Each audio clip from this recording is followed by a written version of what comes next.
last week, the party leaders' wives have made several appearances alongside their husbands, and journalist Sue Carroll, writing in the Mirror today, says she feels sorry for them. She says, "I've nothing but admiration for all three who have been mocked, pilloried and cross-examined for placing themselves strategically, not easy to say, at their partners' sides.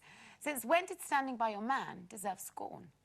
So do you agree with her comments? Is it important that the leaders' wives are seen at their husband's side? Or do you think that they play no place in modern politics? No, I don't think it's important to see them at all. I'm not interested. I'm just not interested in them. I don't care what they're wearing. I don't care what their hair's like. I don't care. You know, I know it's nice to see that they stand by their man, and, you know, it's good that they support them, but I'm sure they'd do that anyway. The whole point of... And the media make far too much out of them. They're forever scrutinising what they're wearing and what they're saying, what they're doing and where they're going, and, you know, and people write too much about it. But you can just see that they are supposed to be, like, you can see the spin doctors going, right, well, take her here, take her there, do this, do that. You know, it's so engineered, it's so cynical. Just go away. But do you really think that that's an option for them? That if you are the partner of one of the three main party leaders and you said, darling, it's not for me, is that an option? Is that not going to raise all kinds of suspicion from Fleet Street? Why? Because it does, because that's the way the modern media plays it. Nobody's done it, have they? What I think is awful is that the media, when they've got nothing else to do, pass comment about what they wear and their shoes and this and that.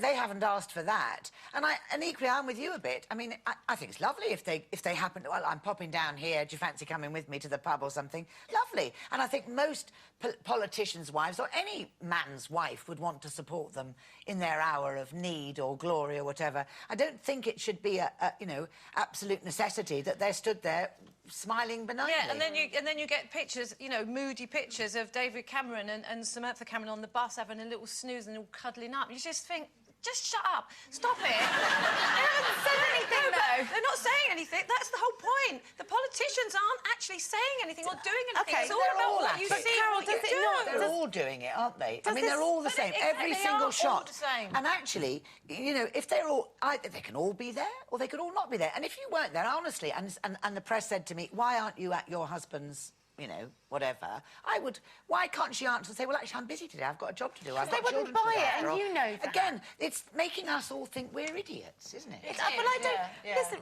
I don't understand why we are suspicious of the fact that they want to be at their sides. These men have spent their entire careers working towards this moment. So if Mr. Spain or Mark or Ray was finally, you know, pinnacling at their career, would you not want to be there? And does it not also inform you a little bit about the character of the man who is asking for your vote? Does it not inform you about him and his moral landscape? Mouth actually informs me, not what's standing by his side. side. And I think surely actions speak louder than words. When you look at these people, you understand a little bit about their kind of moral landscape from their family setup, surely. Bill Clinton used to stand next to Hillary all the time. Hello. Touché, Linda.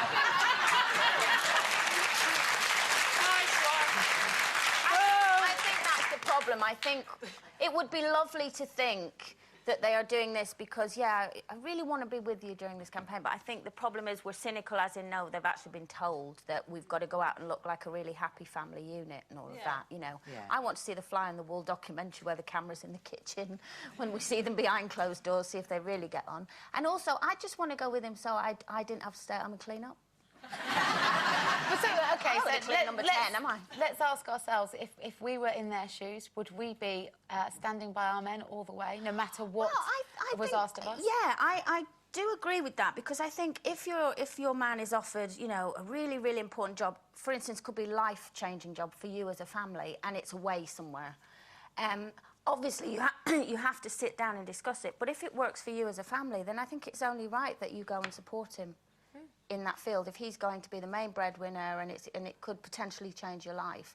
I mean, it kind of happened to me a bit when me and Ray first met, and I got offered the job on This Morning, and we lived in Blackpool at the time, and it would have meant the whole family uprooting and moving to London because it was 5 days a week, and there was no way I was going to do it, be away from my family 5 days a week and only see them at weekends. That was too much pressure that we definitely didn't want to put on family. So, to be fair to Ray, you know, he was real northern, you know, he never wanted to live in the south and all of that. he came along and he was going to look after the kids and all of that, but he absolutely did it because he said to me, what I don't want to do is years down the line, you ever have to say to me, you know, who knows what would have happened if I'd have gone with you, you know. So I do think... That's a real sense of partnership at play. Yeah, there. and I would do the same for him. I think that's right, but and absolutely any of us, I think, anybody now, it's a big problem for either a man or the male or the female, frankly. Absolutely. I think it does actually come down to money, though, doesn't it? Probably. If he's going to earn more than you, then you just get up and go. Yeah.